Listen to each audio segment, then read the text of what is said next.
사람들은 교회에서 큰 소리 나는 자체에 대해서, 아니 뭐 사랑으로 가득해야 될 교회에서 큰 소리가 나, 그래서 그 자체를 이유를 불문하고 안 좋은 일이다, 이렇게 이제 인식하는 분들이 있는 것 같아 보이는데,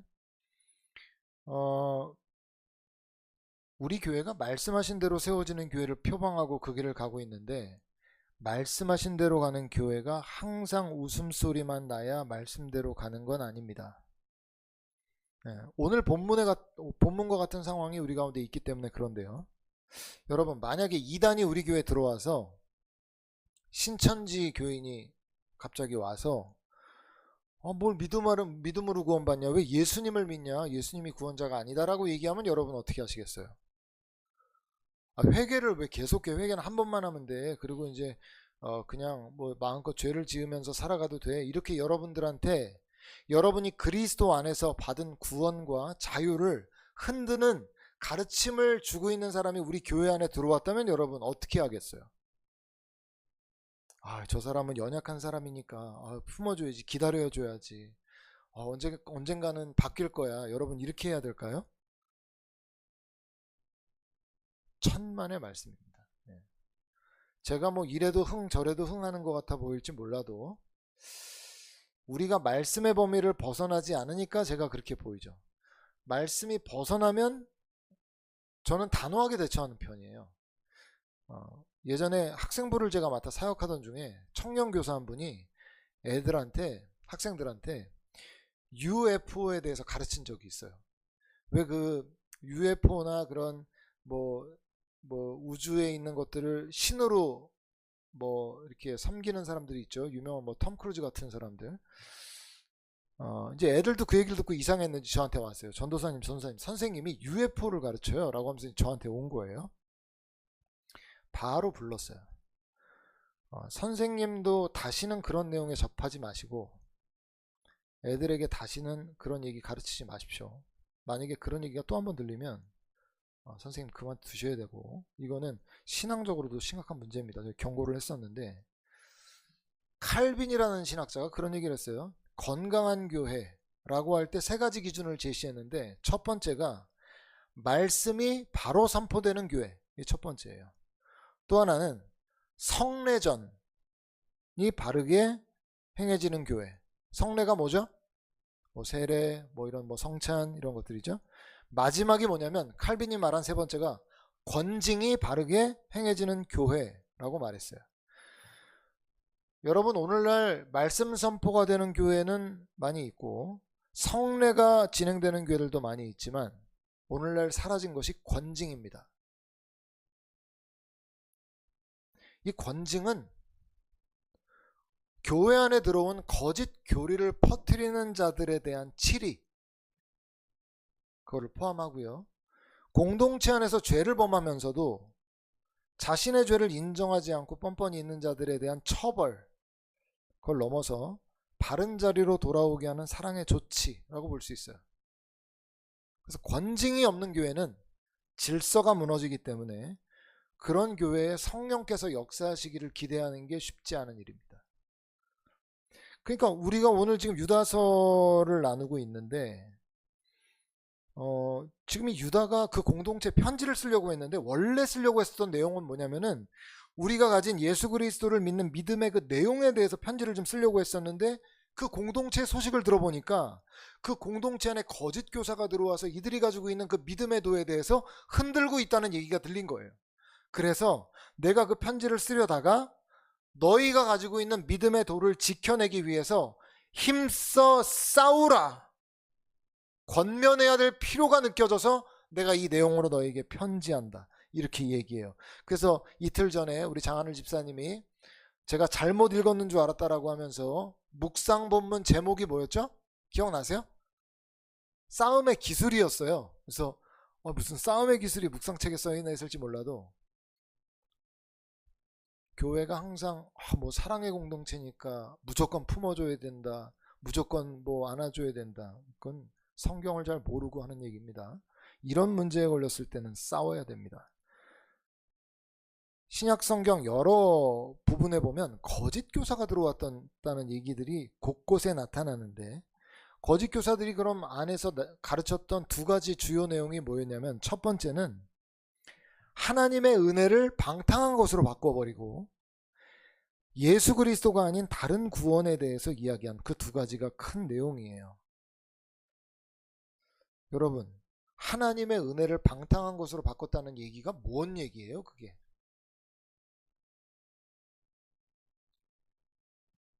이런 말입니다. 우리의 어떤 행위나 수고로 구원을 받은 게 아니라 아무런 자격 없는 죄인이 예수 그리스도를 믿음으로 말미암아 하나님 앞에 의롭게 되었으니 이제는 마음껏 죄를 짓고 살아도 괜찮다는 가르침이에요. 여러분 어떻게 생각하세요? 그게 안 되면 여러분 속으로 그건 안 되죠 라고 생각했다면 왜요? 왜 안 됩니까?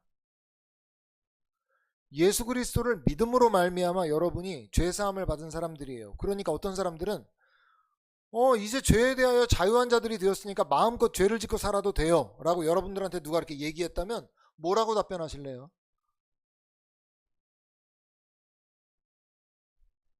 왠지 아닌 것 같긴 하죠. 근데 왜 아니냐고요. 지금 이 유다서의 공동체가 그런 공격을 받고 있었어요. 마음껏 죄를 지어도 된다. 저는 실제로 예전에 청년부 사역할 때 어떤 청년이 대학교에 딱 입학을 했는데 기독교 동아리를 들어갔거든요. 근데 자기 선배가 뭐라고 얘기했냐면은 우리가 은혜로 구원을 받은 것이기 때문에 그때 한번 회개하면 회개는 끝이다. 그리고 이후로는 마음껏까지는 아니지만 죄를 짓고 살아도 그때 옛날에 한번 회개를 했기 때문에 회개를 할 필요가 없다라고 가르쳤다는 거예요. 바로 교회로 와서 저한테 물어봤어요. 이렇게 얘기했는데 이게 맞는 말이에요? 여러분 어떻게 생각하세요? 유튜브에 어떤 유명한 목사님이 있어요. 유튜브로 유명해진 목사님이거든요.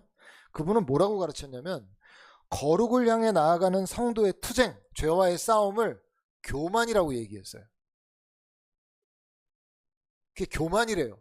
성결을 향해 거룩을 향해 나아가는 성도의 죄와의 싸움과 투쟁이 교만이래요. 그분의 유튜브 설교에 영향을 받은 어떤 분이 저에게 와서 목사님 너무 거룩하게 살려고 애쓰지 마세요 이렇게 얘기하는 거예요. 교만이에요. 그랬어요.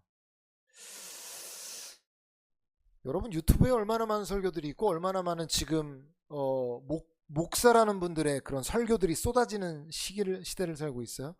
여러분 제가 여러분에게 묻잖아요. 답을 여러분이 지금 하실 수 있어야죠. 그래야 여러분이 영적 실력이 있는 거 아니겠어요? 그래도 돼요? 안 되면 왜 안 됩니까?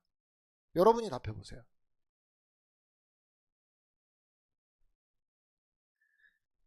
빨리 답을 얘기하라는 표정인데 바울이 로마서에 6장에 뭐라고 얘기했냐면 이렇게 얘기했어요.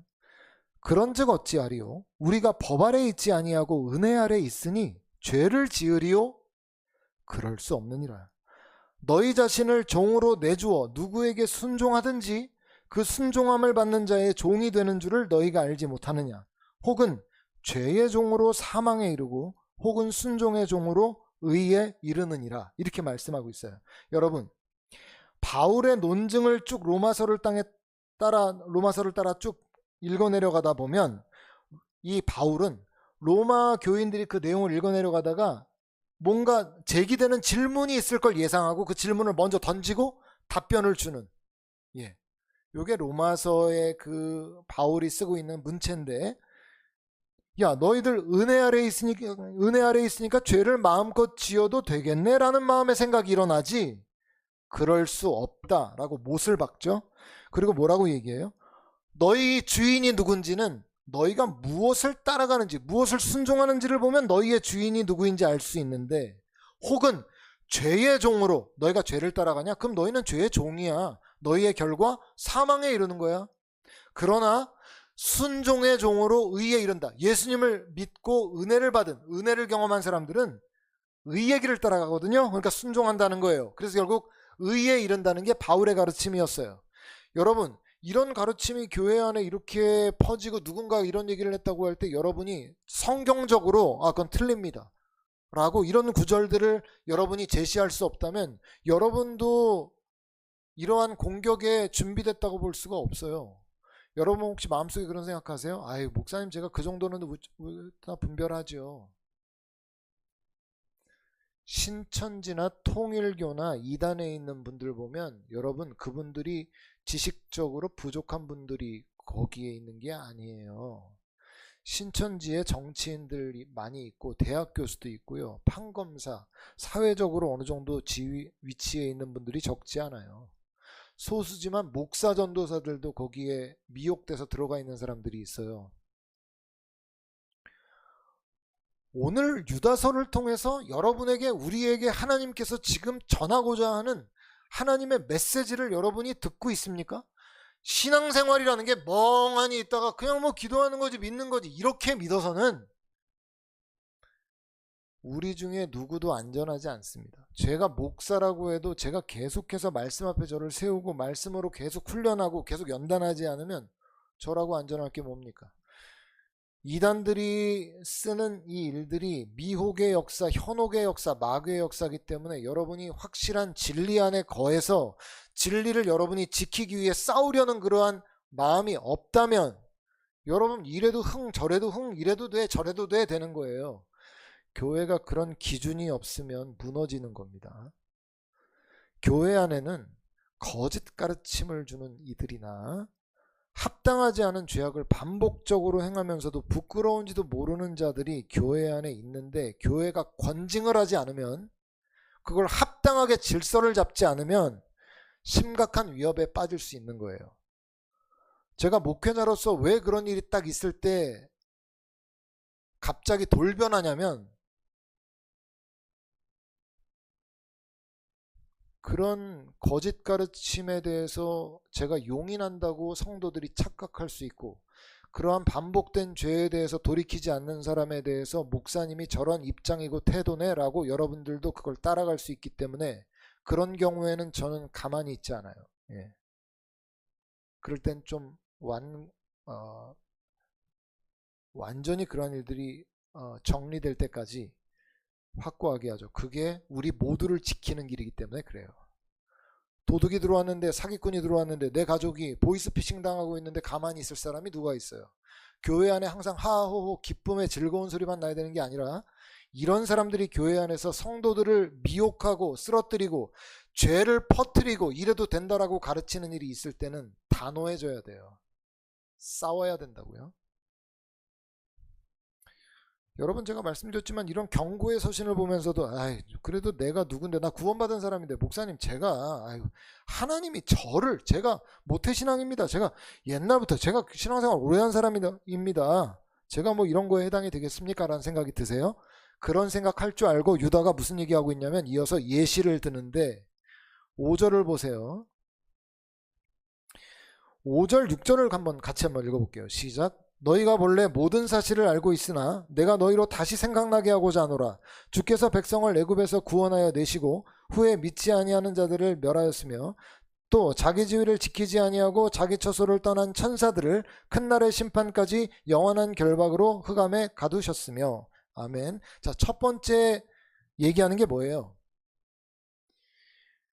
주께서 백성을 애굽에서 구원해 내시고 그 이후에 믿지 않는 사람들을 멸해버리셨다는 거예요. 자, 출애굽기를 보면 이스라엘 백성들이 하나님의 능력으로 출애굽을 하죠. 그래서 홍해도 건너잖아요. 그들이 막 하나님을 찬양해요. 그래서 광야로 들어가거든요. 광야로 들어가는데 이들이 불평하고 원망하고 여호와가 우리를 이끌어내어 죽이려고 한다. 계속 이렇게 불만하죠. 하나님이 처음에는 이들의 불만과 이러한 불평을 다 들어주세요. 왜냐하면 그때는 하나님에 대한 실제적 경험이 없었기 때문에 그래요. 하나님이 누구신지 명확하게 이들이 몰랐기 때문에 하나님이 그거 용인해 주신 거예요. 그냥 넘어가 주셨다고. 근데 그 이후에 언약을 맺고 이들이 분명히 하나님이 어떤 분이신지를 안 이후에 약속의 땅을 앞에 두고 가데스 바네아 앞에서 여호와가 우리를 죽이려고 여기까지 이끌고 왔다라고 했을 때는 하나님이 가만히 계시지 않았어요. 그때 하신 말씀 기억하세요? 저들이 내 목전에서 내가 저들을 죽이기 위하여 이끌어냈다. 나를 믿음으로 반응하는 것이 아니라 저희들이 원망하고 불평하는 말들을 하는 거 내 귀에 들렸다. 모세 너 잘 들어라.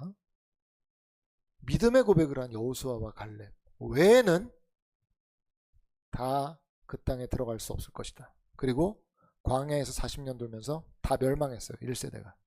이 얘기를 여기서 왜 하죠? 유다서에서 유다가 출애굽을 했던 이스라엘 백성들 중에 우리가 하나님의 백성이라고 얘기하지 않는 사람이 있었겠어요? 없었겠어요?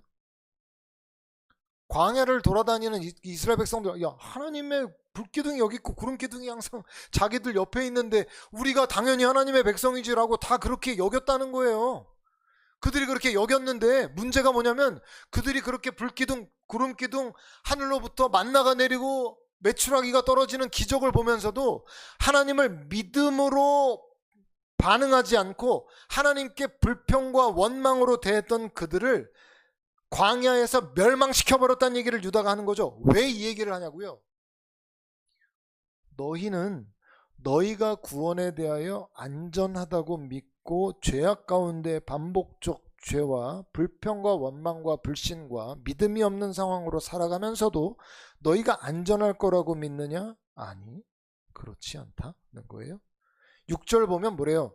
자기 지위를 지키지 않고 자기 처소를 떠난 천사들을 큰날 심판까지 영원한 결박으로 흑암에 가두었다. 여러분, 이제는 사람 얘기가 아니라 천사 얘기예요. 하나님이 하나님의 일을 수행하기 위해서 천사를 지으셨는데 천사라면 세상 어떤 존재보다 하나님 편에 서서 하나님의 일을 감당하는 존재 아니에요. 근데 그들 중에 자기들의 처소를 떠나 하나님을 반역한 그 천사들을 심판에 이르기까지 영원한 결박으로 그들을 흑암에 가뒀다. 유다가 이 얘기를 왜 하죠? 너희가 안전하다고? 하나님께서 천사들이라도 그 지위를 지키지 않았을 때 그들을 영원한 결박으로 흑암에 가두셨어. 너희가 그 믿음 안에 머물러 있지 않는데 너희라고 안전하겠느냐? 너희가 갖고 있는 특권이 너희의 안전을 보존할 것 같으냐? 내가 한때 뜨거웠는데 내가 한때 내가 모태신앙으로 태어났는데 내가 직분이 뭔데 이런 수식어가 너희를 지킬 거라고 생각하느냐? 아니, 너희가 참된 믿음 안에 너희를 지키지 않는다면 너희도 심판을 피할 수 없다. 여러분, 그러니까 거짓 교사들의 공격이 위협적인 거예요. 여러분, 요새 거짓 교사가 목사님 요새 교회에 거짓 교사가 누가 있어요? 그런 사람 누가 있어요? 왜 없어요? 유튜브에 있는데. 여러분, 유명한 목사라고 해서 여러분이 그냥 저 목사님 유명한 목사님이야 라고 하면서 여러분이 듣는 설교 중에 위험한 내용이 없을 거라고 여러분 믿잖아요. 아니에요. 조회수가 몇만 명 이렇게 나오면 야, 몇만 명이 들었는데 이 목사님이 이상한 목사일 리가 있어? 제가 아까 말씀드렸죠. 유명한 목사님이 성결에 거룩에 이르는 그 성도의 발걸음에 대하여 교만이라고 가르쳤다고요. 그분이 그런 가르침을 주고 있는데 지금 유다서에 나오는 거짓 교사랑 똑같은 얘기하고 있는 거예요. 여러분 그거 분별할 수 있어요? 야, 이름만 대면 다 아는 유명한 목사님이에요. 이 목사님 뭐 사람들이 알아주는 목사님이야. 어쩌라는 거예요. 성경적으로 받지 않는데. 거짓 교사와 똑같은 가르침을 주고 있는 분들이 유튜브에 있단 말이죠. 여러분이 그러한 것들에 대해서 여러분이 갖고 있는 믿음을 흔드는 그런 가르침을 여러분이 들었을 때 왜 유다가 이렇게까지 강력하게 경고를 하고 있냐면 너희가 그러한 거짓 가르침에 속아서 너희의 믿음이 흔들린다면 너희라고 안전하겠느냐라고 경고하고 있거든요. 이게 유다서의 내용이에요. 그러니까 얼마나 두려운 일이냐고요. 그 다음에 세 번째로 경고한 게 소돔과 고모라와 그 이웃 도시들이 하나님께서 허락하신 성질서 그거를 넘어서 동성애에 빠진 그들이 결국 영원한 불의 심판을 받았다고 얘기하는데 이 얘기를 꺼내는 이유는 뭐냐면 이들에게 거짓 가르침을 줬던 거짓 교사들의 행실이 그랬기 때문에 그래요. 이들은 죄에 대해서 이제는 우린 죄에 대해서 자유로워. 그러니까 동성애에 빠지든 성적 문란함에 빠지든 괜찮은 거야. 그러면서도 성도들에게 괜찮다고 얘기해. 어떻게 하시겠어요? 유튜브에서 유명한 목사님 여러분한테 이렇게까지 얘기하면 여러분 어떻게 하시겠어요? 여러분 심지어 여러분이 개인적으로 마음에 저 목사님 좋은 목사님 여러분 그렇게 생각하고 있는 목사님 그렇게 얘기하면 어떻게 할래요? 가스라이팅이 다른 게 가스라이팅이 아니에요. 거짓 교사들이 그렇게 행실을 행하고 있었어요. 그리고 공동체에 그렇게 가르쳤기 때문에 아주 심각한 위협이 됐죠. 그래서 이 사람들에 대해서 뭐라고 얘기하고 있냐면요. 여러분 잘 보세요. 8절을 보면 이 꿈꾸는 이 사람들도, 그러니까 이 거짓 교사를 뭐라고 얘기하냐면 꿈꾸는 사람들이에요. 꿈꾸는 사람들이래요. 그와 같이 육체를 더럽히고 권위를 업신여기며 영광을 비방한다, 이렇게 말해요. 자, 꿈꾸는 이 사람들, 이게 무슨 말일까요? 꿈꾸는 이 사람들. 여기에 나오는 꿈꾸는 이라는 이 신약에 나오는 이 원어가 사도행전 2장에 한 번 더 나오는데, 그때 나오는 꿈은 뭘 의미했냐면 예언적인 꿈을 의미했거든요. 그러니까 이 거짓 교사들이 이렇게 했던 거예요. 야, 내가 어제 꿈에 하나님께서 나에게 직접 말씀하시면서 이 교회에 이런 얘기를 하라고 그러셨어. 자기의 권위를 뭐로 세우냐면 내가 꿈꿨다. 꿈의 하나님을 보았고 꿈의 하나님을 만났는데 이런 얘기를 하시더라. 그러니까 이 사람들이 하려는 게 뭐예요? 자기 권위를 내가 꿈꾼 그 꿈으로 세우려고 하는 거예요. 그게 바로 내가 너희들에게 가르칠 수 있는 권위이다. 그 꿈이. 여러분, 저는 꿈을 아예 그냥 거부하는 사람이 아니에요. 왜냐하면 신약 성경에도 보면 예수님이 태어나실 때나 바울이나 베드로도 꿈에 역사하시는 하나님을 경험했던 사람들이기 때문에 제가 꿈을 거부하지 않아요. 그러나 하나님께서 누군가의 권위를 인정해 주기 위해서 꿈을 사용하시는 경우는 저는 단언코 없다고 생각해요. 그런 일은. 그러니까 여러분 잊지 마세요. 누가 여러분한테 와서 제가 꿈에 하나님께서 이렇게 말씀하셨어요 라고 얘기하면서 자기의 말이 권위가 있는 것처럼 여러분한테 얘기하면 손절하면 돼요. 그런 사람은. 제가 아까 싸우라 그랬죠. 싸워야 될 때가 있어요. 그분이 목사든 뭐든. 언제? 여러분, 목사도 마음을 조금만 잘못 먹으면 가스라이팅 할 수 있어요. 꿈을 하나님께서 그렇게 사용하시는 경우는 누구의 권위를 인정하기 위해서 꿈을 사용하신다. 그런 경우는 제가 아까 말씀드렸죠. 그렇게 꿈을 사용하시지 않습니다. 그리고 여러분도 신앙생활을 하는 가운데 꿈을 꿀 수 있어요. 그래서 이게 뭔가 의미가 있는 꿈인 것 같아. 그래서 여러분이 꿈을 해석하려고 들어가잖아요. 그거는 100% 개꿈입니다. 목사님이 어떻게 알아요? 제가 믿기로 하나님께서 주시는 꿈은 자기도 알고 하나님도 알아요. 억지로 우리가 끼워 맞추려고 하지 않아도 하나님이 주시는 꿈이라면 하나님이 분명한 해석까지 주시든지 아니면 그 꿈에 대한 의미도 분명하게 가르쳐 주시려고 하죠. 우리가 억지로 그 꿈을 끼워 맞추려고 하는 순간 함정에 빠지고 있는 거예요. 하나님께서 하나님의 메시지를 전달하는 가장 안전한 방법은 사실은 설교를 통해서고 하나님의 말씀을 통해서예요. 그러니까 여러분 그런 거에 속아서는 안 되는 거죠. 그래서 이들이 보면 꿈을 통해 자기들의 권위를 세우려고 했을 뿐만 아니라 소돔과 고모라 사람들처럼 음란했고 권위를 업신여겼어요. 권위를 업신여긴다는 게 뭡니까? 하나님께서 세우신 권위를 이제 업신여겼다는 거예요. 그러면서 예증이 나오는데 여기에 나오는 이 예증이 성경에서 나오는 여러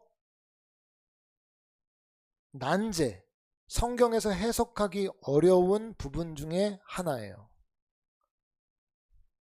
그래서 목회자들이 잘 안 다루고 싶어하는 본문이 유다서예요. 왜냐하면 설명하기가 좀 어렵거든요. 왜 어려운지 말씀드릴게요. 한번 유다서 찾아보세요. 유다서에 물론 설교에도 이 부분을 다 안 다뤘을 수도 있어요. 여기 보면 무슨 내용이 나오냐면 여러분 한번 잘 보세요. 9절에 천사장 미가엘이 모세의 시체에 관하여 모세 시체의 얘기를 하고 있어요. 마귀와 다투어서 변론을 했는데 감히 비방하는 판결을 내리지 못하고 주께서 너를 꾸짖으시기를 원하노라 라고 했다는 거예요. 이 내용이 어디 나와요? 여러분 성경에 이 내용 읽어본 적 있어요 없어요? 모세의 시체 얘기를 읽어본 적이 있어요 없어요? 있어요? 모세 시체 얘기? 이 내용은 어디에 나오는 내용이냐면은 모세의 승천기라는 위경에 나오는 내용이에요. 위경이라고 할 때 위는 거짓 위예요. 그러니까 위경이면 거짓 성경이란 뜻이에요. 위경. 요새 위서 논란이 위서라기보다 위서 논란이라기보다 요새 한참 환모 고기 얘기 때문에 지금 시끌시끌한데 모세 승천기는 위경입니다. 우리가 가진 성경 66권은 뭐라고 부르냐면 이건 정경이라고 불러요. 그래서 이 복음주의 안에 있는 모든 교회들은 성경 66권만을 하나님의 말씀으로 받아들여요. 그런데 이 66권 외에도 더한 참고할 만한 역사적 가치가 있는 책이라고 해서 정경은 아니지만 외경이라는 게 있어요. 외경. 외경은 천주교에서는 받아들이는 거예요.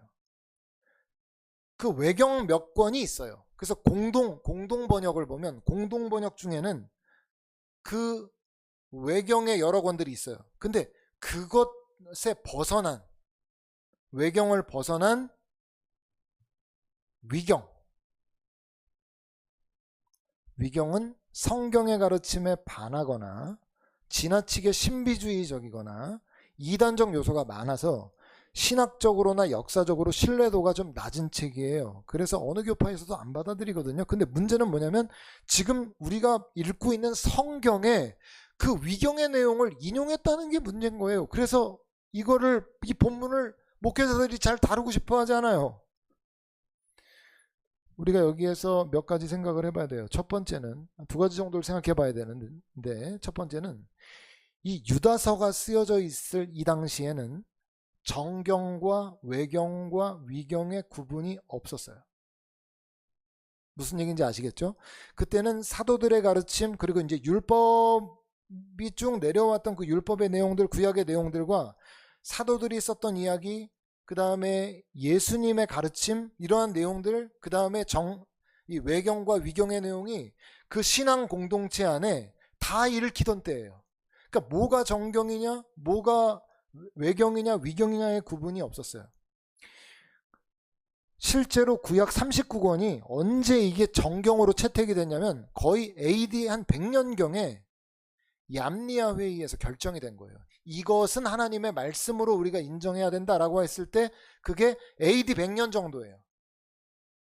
그리고 신약 성경 27권이 언제 이게 정경으로 채택이 됐냐면 AD 397년에 카르타고 공의회라는 그 회의에서 신약 27권을 정경으로 채택을 했어요. 그러니까 그 이전까지의 그 유다서가 쓰일 때 이 신앙 공동체는 정경이냐 아니면 외경이냐 위경의 구분이 없었기 때문에 지금 이 유다가 이걸 쓴 유다가 위경에 있었던 모든 내용들을 그가 인정했다는 게 아니라 지금 유다가 자기가 이야기하려는 권위를 함부로 업신여기는 내용에 대해서 그러니까 당시 우리 그때는 위경이라 부르지 않았지만 거기에 쓰여 있었던 모든 크리스찬 공동체가 알고 있는 내용을 인용에다가 쓴 거예요. 무슨 얘기인지 아시겠죠? 그러니까 그 당시에는 이 모세의 승천기에 나왔던 모세의 시체에 관한 얘기를 말만 꺼내면 사람들이 다 알고 있었던 때이기 때문에 유다가 그래서 그걸 인용을 했다는 걸 여러분 기억하시면 위경을 다 인정하고 받아들여서 그 얘기를 하고 있는 게 아니고 지금 유다는 당시 크리스천 공동체에서 다 알고 있는 내용을 끌어다가 지금 예증을 하고 있는 거구나. 그렇게 이해하시면 돼요. 그래서 뒤에 보면 에녹서도 위경이거든요. 근데 14절에 보면 아담의 7세손 에녹이라고 하면서 쭉 얘기가 나오잖아요. 에녹서도 위경이지만 그가 끌어다 쓴 이유가 똑같은 이유예요. 근데 내용을 살펴보면 내용을 들여다보면 그래요. 그 위경에 나온 얘기인데 이제 그대로 끌어다 쓴 거니까 그 내용을 우리가 알아야 되겠죠. 모세가 죽었어요. 이건 위경에 나오는 얘기예요. 모세가 죽었어요. 죽었는데 천사들이 그의 시체를, 그의 이제 영혼을 데려가려고 하니까 마귀가 와서 모세의 시체는 우리 소유다. 왜냐하면 얘는 살인을 저지른 존재이기 때문에 사망의 삭슨 우리에게 권리가 있기 때문에 가져가야 돼. 모세 시체 우리 거야 라고 이제 얘기했더니 미가엘이 그 마귀에 대해서 직접 그를 정죄하거나 판결하지 않고 주께서 너를 판결하시기를 내가 원한다라고 얘기했다는 거예요. 지금 이 얘기를 하려는 거예요. 그럼 이게 왜요? 자, 우리가 생각해보면 그렇잖아요. 마치 천사장 미가엘이 마귀의 권위를 뭔가 인정해주고 있는 것 같은 모습이거든요. 그 내용을 읽어보면. 그래서 마귀를 그 정도의 권위로 인정해주는 것이냐 이런 생각이 들 수 있는데, 마귀도 그의 하는 행위를 보면 그가 가지고 있는 어떤 위치가 있어요. 권한이 있어요. 그게 뭐냐면 마귀가 어떤 일을 하죠? 오늘도 그런 일을 하고 있어요. 마귀는 여러분이 죄를 짓잖아요. 그러면 그 죄를 가지고 하나님 앞에 올라가요. 그래서 성경을 근거로 하나님, 땅에 있는 전선택이라는 사람이 그가 목사이면서 이 성경에 나오는 하나님의 말씀을 위배했습니다 라고 하면서 검사 노릇을 한단 말이에요. 그래서 기소권을 가지고 있어요. 마귀는. 왜 미가엘이 마귀가 한 말에 대해서 직접 심판을 안 하고 하나님께 심판을 맡긴다 그랬냐면, 마귀가 가지고 있는 기소권에 대해서 인정했기 때문에 이거에 대해서 내가 직접 너를 판결하지 않고 하나님께서 너를 판결하시기를 원한다라고 천사장인 미가엘도 그 권위에 대해서, 그가 가지고 있는 기소권에 대해서 인정을 했는데, 이 거짓 교사들은 뭐가 뭔지도 모르면서 함부로 권위에 대해서 비방하고 대적한다는 거예요. 그 얘기를 하려고 이 얘기를 끌어다 쓴 거예요. 무슨 얘기인지 이해하시겠죠? 여러분, 그래서 마치 이성 없는 짐승 같은 본능이라고 이렇게 표현하면서 그들의 끝은 멸망이다 이렇게 얘기하고 있어요. 거짓 교사들이 겉으로는 위하는 척, 의로운 척 하지만 실제로 탐욕에 빠져 있는 사람들이고 하나님을 반역하고 있는 사람들이어서 결국은 멸망받을 사람들이다. 이렇게 얘기하고 있는 거죠. 여러분, 그래서 이제 그들이 어떤 존재이며 그들이 어떤 결말을 맺을 것인지를 이렇게 얘기해 주면서 성도들에게, 이제 그 공동체에게 권면을 주고 있는 게 17절부터 23절이에요. 가장 먼저 얘기하고 있는 게 뭐냐면 17절에 보면, 같이 한번 읽어볼게요. 17절 시작. 사랑하는 자들아, 너희는 우리 주 예수 그리스도의 사도들이 미리 한 말을 기억하라. 여러분, 이게 미리 한 말을 기억해라, 사도들이 예언했던 내용을 기억하라 이런 말이에요. 자, 잘 생각해 보세요. 어느 교회든 문제가 생기잖아요. 그러면 제일 먼저 생각나는 게 우리가 하나님께 뭘 잘못했나? 그리고 성도들도 교회 문제가 생기면 아무래도 목사님이 무슨 죄를 지었나? 무슨 교회에 무슨 하나님이 정말 미워하시는 잘못을 했나? 이렇게만 받아들일 가능성이 꽤 있죠.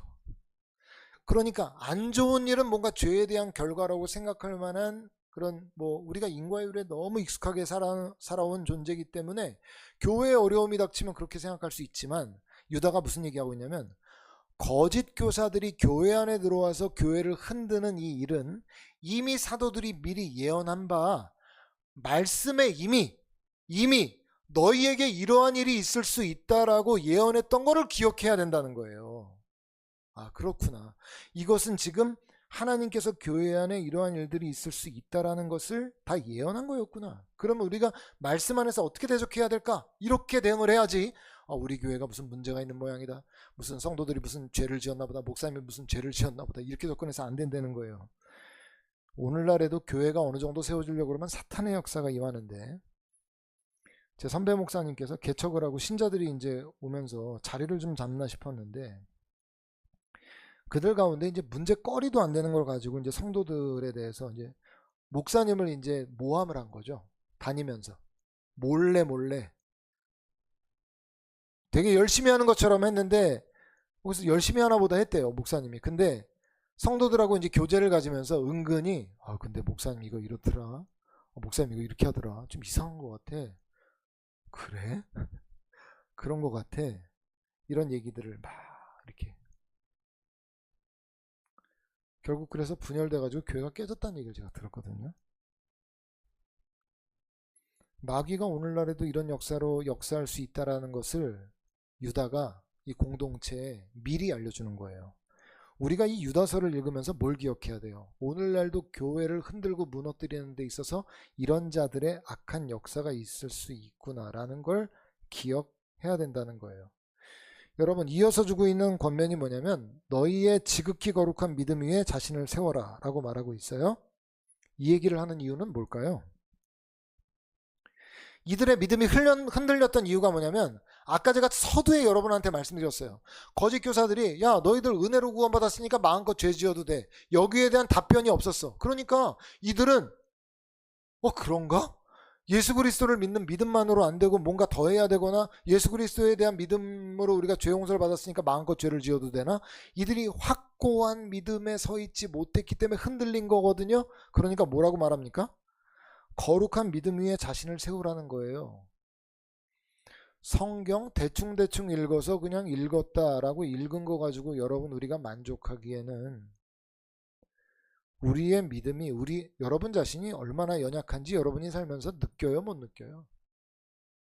저도 얼마나 제 자신이 연약한지를 매일매일 느끼는데 여러분 말씀 안 읽어도 돼요? 그래요? 저는 안 읽으면 너무 쉽게 제가 넘어지게 되고 쓰러지게 되는 걸 보게 되는데요. 왜 매일같이 묵상하라고 하죠? 그 말씀을 믿는 믿음 위에 나를 세우지 않으면 금세 흔들리던데요. 세상 사람들이랑 똑같이 살던데요. 왜 말씀을 자꾸 우리가 들여다봐야 되죠? 기준이기 때문에 그래요. 그래서 이 말씀을 믿는 그 믿음 위에 우리 자신을 세워야 흔들리지 않는 거죠. 여러분이 머릿속으로는 뭔가 내가 크리스찬이야, 나 믿음 있는 사람이야 라고 생각할지 몰라도 그런 여러분의 인식이 여러분을 살리는 게 아니에요. 실제로 말씀 앞에 머물러야 되고 그 앞에서 나의 행동과 삶의 모든 모습을 다 여기다 대비해봐야 내가 오늘 어디 서 있는지가 보이고 뭐가 안 되는지가 보이고 뭘 잘하는지가 보이죠. 그 거룩한 믿음에 우리를 세워야 되는데 그런 거에 대해서 내가 멀어져 있어요. 여러분이 어떻게 여러분을 지킬 것이에요? 성경은 예수 그리스도의 은혜로 구원받은 자가 계속해서 거룩을 추구하면서 그 약속 안에 머물러 있어야 된다. 그게 증명해야 되는 게 우리의 합당한 모습이라고 얘기하는데 이 거짓 교사들의 가르침에 흔들렸던 거니까 견고히 세워져야 된다. 그리고 이어서 뭐라고 하냐면 성령으로 기도하래요. 여러분 제가 여러분께 여쭤볼게요. 그냥 기도하라 라고 하고 성령으로 기도하라 어떤 차이가 있어요?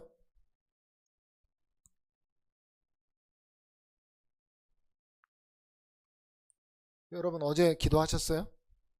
어제? 토요일날? 여러분 어제 성령으로 기도하셨어요? 무슨 차이가 있는 것 같아요? 기도했냐? 성령으로 기도했냐? 어떤 차이가 있는 것 같으세요? 기도의 행위 자체를 했느냐라고 유다가 묻거나 기도의 행위 자체를 하라고 말하고 있지 않아요. 신앙이 초보 신앙일 때 우리가 정말 주의해야 되는 게 저 예전에 청년 때 예수 믿은 지 1, 2년 됐을 때 그때 목적이 뭐였는 줄 아세요? 그때 제가 하루에 30장씩 성경을 읽어야 크리스찬이라고 믿었거든요. 그래서 매일같이 성경을 30장씩 읽는데 30장씩 읽어야 되는 게 여러분 시간이 얼마나 걸리는지 아시죠? 제대로 읽으려고 그러면 시간이 꽤 걸리잖아요. 매일같이 30장을 읽으려고 그러니까 너무 시간이 많이 걸리는 거예요. 그러니까 무슨 얘기인지 이해가 안 돼도 30장을 빨리 읽기 시작했어요. 그러니까 빨리 읽어가면서 제가 어떻게 생각을 했냐면 야 내가 오늘 성경 30장 읽었으니까 내가 좀 거룩하다 이렇게 착각하고 살았어요.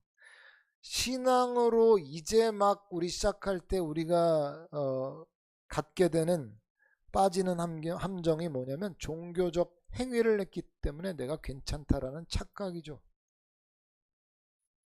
성경을 한 장을 읽어도 내 마음을 다해서 말씀이 정말 내 깊은 곳에 들어와서 역사하는, 역사로 읽는 성경 읽기가 있고, 그건 하나님을 만나는 행위죠. 그렇게 읽으면.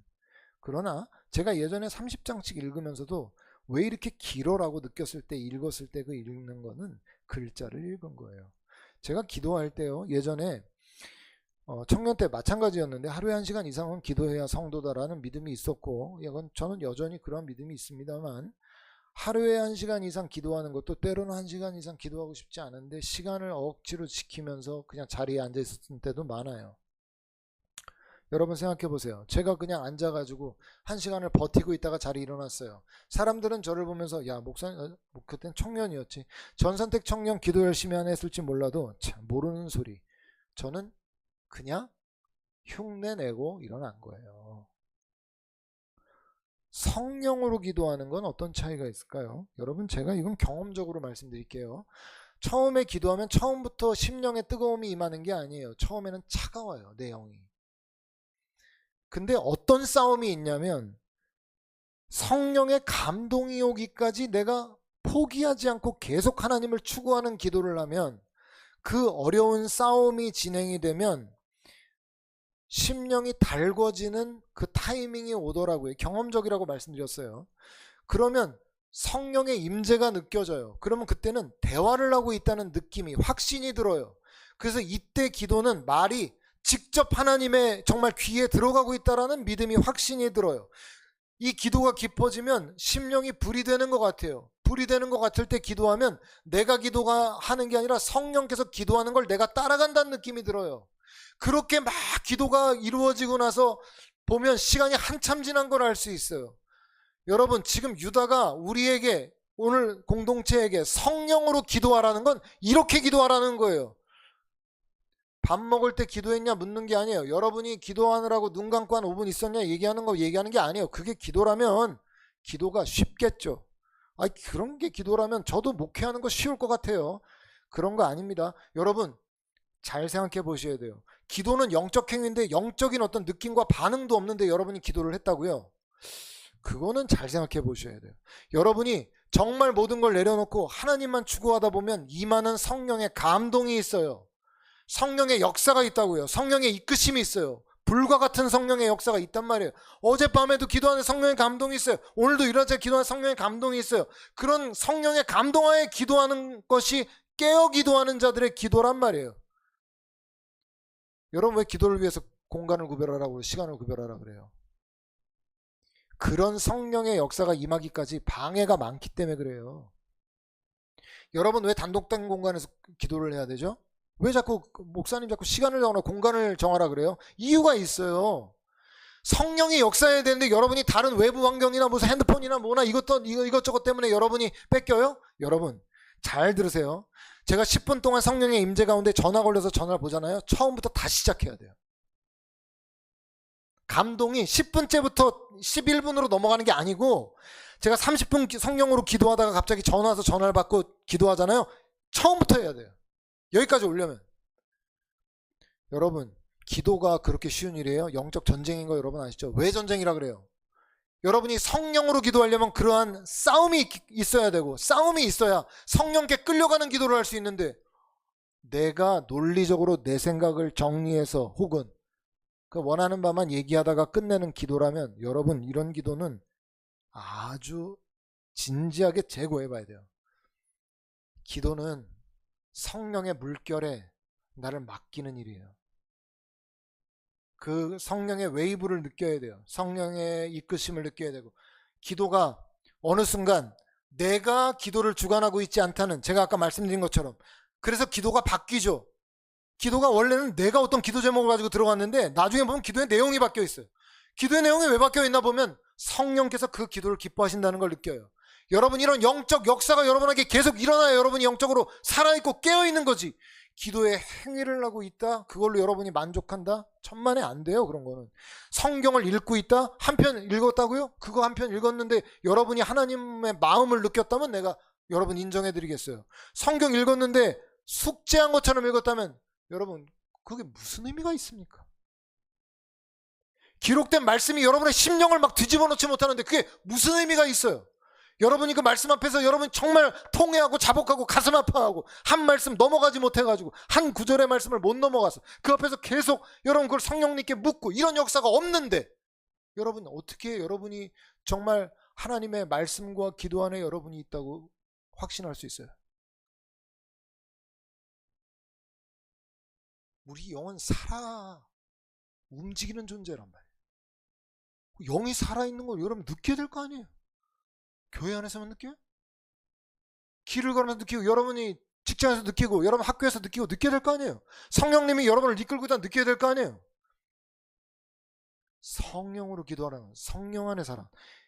이게 여러분 거짓 교사와 참신자의 차이였어요. 여러분을 가스라이팅 하려고 그러는 거짓 목자가 여러분에게 나타난다고요? 그들에게 없는 것 특징 뭔지 아세요? 성령이 없어요. 여러분을 실제로 여러분을 살리는 사람들, 여러분을 이끌어주는 사람들의 특징이 뭐예요? 성령의 열매가 있는 거예요. 그걸 잘 봐야지. 그게 있나 없나를 봐야지. 우리가 살아있는 존재인데 그런 생명 안에 우리가 거해야 우리가 살아나는 거지. 안 그러면 여러분이 아무리 예배를 오래 드리고 아무리 성경 읽고 아무리 기도해도 아무런 변화도 없어요. 그렇게 하면 늘 생명이 터지는 역사가 있어야 되는데 일어나는 역사가 있어야 되는데 잘 생각해보세요. 그럼 어떤 마음 자세로 기도에 들어가야 되겠어요? 다 구별해놓고 다 정리해놓고 나 지금 이 시간에 하나님 못 만나면 난 목숨을 내걸고 기도한다는 마음으로 기도해도 시원치 않죠. 그렇게 기도해야 성령님의 강력한 임재가 임해요. 얼마나 힘든 싸움이 있는지 몰라요. 그래서 성령으로 기도하라고 여러분 이렇게 말씀하고 있는 거예요. 여러분 이어나오는 하나님의 사랑 안에 자기를 지켜라. 제가 지금 계속 말씀드렸죠. 하나님의 사랑 안에서 자신을 지켜라. 아니 목사님 전 교회를 다니는데요. 교회를 다니는 건 어떻게 하라는 거예요? 교회를 다니는 걸로 여러분이 지켜진다면 참으로 좋겠어요. 저도. 하나님의 사랑 안에 거하는 법을 알아야 돼요. 여러분 어떻게 하나님의 사랑 안에 거하죠? 여러분이 저에게 답변해 주실래요? 목사님 저는 주중에 이렇게 하나님의 사랑 안에 거합니다. 여러분 어떻게 그렇게 합니까? 기도를 합니다. 말씀이 있습니다. 이렇게 얘기하지 마세요. 그렇게 얘기하는 건 제가 아까 얘기한 것처럼 실제로 말씀 안에 역사가 일어난지 안 일어난지 제가 알 수 없잖아요. 기도에서 그 안에 역사가 있었나 없었나를 알 수가 없어요. 여러분 예수님이 가르쳐 주셨어요. 하나님의 사랑 안에 거하는 게 뭔지. 여러분 예수님이 뭐라고 말씀하셨는지 기억하세요? 요한복음 15장 10절에 내가 아버지의 계명을 지켜 그의 사랑 안에 거하는 것 같이 너희도 내 계명을 지키면 내 사랑 안에 거하리라. 여러분 잘 들어보세요. 예수님도 이 땅에 계실 때 하나님의 사랑 안에 거하는 방식이 뭐였냐면 아버지의 계명을 지키는 것이었어요. 계명을 지킬 때 하나님의 사랑 안에 계속 머물러 있게 되는 거죠. 그래서 예수님 뭐라 그래요? 제자들에게 너희도 내 계명 안에 거하면 내 사랑 안에 머물러 있을 것이다. 이렇게 말씀했어요. 구원은 믿음으로 받죠. 그러나 구원은 믿음으로 받으나 사랑 안에 계속 머물러 있는 것은 말씀을 지킴으로 계속 그 안에 있는 거예요. 여러분 잘 보세요. 하나님이 구약 광야에서 자, 내 불기둥 곁에 머물러 있으라 이런 계명이 있었다고 쳐보죠. 그러면 그 하나님께서 불기둥 옆에 가까이에 있으라라는 말씀 곁에 있어야 따뜻한 거예요. 자기가 자기 마음대로 나는 내 뜻대로 살래, 난 내가 원하는 대로 갈래, 불기둥 떠나서 먼 데로 가잖아요. 추워요. 덜덜 떨린다고. 공포와 염려와 두려움이 그 사람을 채워요. 여러분 우리가 크리스찬인데 왜 마음에 그렇게 두려움이 오고 염려가 오고 왜 그렇게 자꾸 마음이 흔들리죠? 이유가 뭐죠? 아버지의 계명을 떠난 자리로 자꾸 가기 때문에 그런 거예요. 교회를 나오냐 안 나오냐의 얘기가 아니고 제가 지금 하는 얘기는 아버지의 계명 안에 내가 머물러 있기 위해서 말씀에 순종하는 행위가 계속 나의 삶의 자리에 있다. 따뜻한 거예요. 보호가 있어요. 지키심이 있어요. 안전함이 있죠. 하나님은 약속을 지키시는 분이시기 때문에 그래요. 근데 여러분이 갖고 있는 신앙을 종교적으로 생각해서 나 주일날 주일 예배 드렸고 나 이렇게 했으니까 내가 사랑 안에 거하고 있겠지라고 생각한다면 그건 아니란 말이에요. 우리의 영은 살아있어요. 하나님도 살아계세요. 우리가 하나님의 사랑 안에 거하는 건 말씀 안에 거하는 거예요. 그래야 따뜻한 거예요. 안전해요. 분명히 문제가 심각한데도 평안함 가운데 안전한 가운데 살아가는 사람들이 있죠. 그래서 세상에 감당하지 못하는 믿음이라고 표현하는 거예요. 저 사람 어떻게 저 상황에서 평안하지? 왜 평안하기는? 말씀 안에 있으니까 그렇죠. 아버지의 계명 안에 있으니까 그렇죠. 예전에 제가 삶에 많은 위기, 어려움, 많은 문제 있었어요. 사람들이 도리어 저한테 그랬어요. 왜 당신이 제일 편한 사람이고 주변에 우리가 당신을 걱정하고 있냐? 내 걱정 왜 하냐? 내가 하나님 안에 있는데 하나님이 알아서 하실 일이지. 그걸 내가 뭐 어쩌란 말이냐 그거를. 이런 믿음의 담대함이 있어야죠. 그래야 우리가 하나님의 사랑 안에 거하는 거예요. 세 번째가 예수 그리스도의 긍휼을 기다리라는 건 소망을 강조하고 있는 거예요. 여러분, 이 땅에서 시간이 얼마나 빨라요. 제가 이제 며칠 있으면 50이에요. 세월이 어찌나 빠른지 모르겠어요. 제가 지금까지 살아오면서 또 앞으로 살아갈 날을 생각할 때 내가 진정 바라고 원하는 게 무엇일까 생각해 보면은 여러분도 마찬가지예요. 성도들로서 사업이 대박나는 거 여러분이 원하세요? 이름이 유명해지기 원해요? 복권에 당첨되기 원해요? 서울의 강남에 아파트를 하나 갖기를 원하세요? 여러분, 우리가 궁극적으로 원하는 게 뭘까요? 예수 그리스도의 긍휼로 영생에 이르게 되는 그날이 우리가 진짜 바라는 소망이잖아요. 근데 이 소망이 있을 때 왜 유다가 이 공동체에 너희가 그 소망 안에 살아가기를 원하느냐고 얘기했냐면, 우리가 이 땅의 환난과 고통을 이겨낼 수 있는 힘이 어디로부터 오냐면은 실제로는 예수님 안에서 우리가 붙잡고 있는 영원한 그 생명의 약속에 오늘을 견딜 수 있는 힘이 있는 거예요. 우리가 왜 그렇게 죽을 것 같죠? 죽을 것 같으면 죽을 것 같은 만큼 이 세상이 전부기 때문에 그래요. 아유, 목사님 무슨 소망 안에 살아가요? 그 뭐 언제 그 나중에 올 일을 위해서요? 아니, 예수님 똑같이 믿는 것 같은데 누구는 소망이 충만하고 누구는 소망이 없어. 잘 생각해 보세요. 소망이 충만한 사람은 이 세상에 환난과 고통과 어려움 가운데에도 다른 데서 위로를 받지 않아요. 영원한 생명이 나에게 주어졌다는 그 사실이 그 사람의 마음을 지켜서 오늘을 인내할 수 있게 하죠. 그래서 이 세 가지를 잘 붙잡고 있으라 말씀하고 있는 거예요. 여러분, 유다서가 기록된 지 2000년이 지났는데 우리가 지금 처해 있는 영적 환경은 그때나 지금이나 다름없어요. 지금도 안전하지 않아요. 마귀가 광명의 천사를 가정해서 유튜브 알고리즘과 검증되지 않은 가르침 뒤에 숨어서 우리 공동체를 교묘하게 파고들고 공격하고 있어요. 여러분, 잠시 있다 사라질 안개와 같은 인생을 우리가 살아가고 있는 존재들로서 이제 2025년을 우리가 마무리하는 그러한 자리에 지금 와 있잖아요. 거짓이 판치고 우리를 무너뜨리려고 하는 공격이 판치는 이 자리에서 우리가 진리의 등불을 들고 방탕이 지혜라 일컬어지는 이 시대 속에서 거룩의 길을 묵묵히 걸어 나갈 수 있기 바랍니다. 그러한 삶을 살아가시는 저와 여러분들 되시기를 주님의 이름으로 축원합니다. 자, 우리가 주보에 여러분이 혹시 설교 들으면서 내가 이거를 한번 해봐야 되겠다, 말씀에 대해서, 기도에 대해서, 혹은 뭐 아까 그 진리의 가르침 이거 부분에 대해서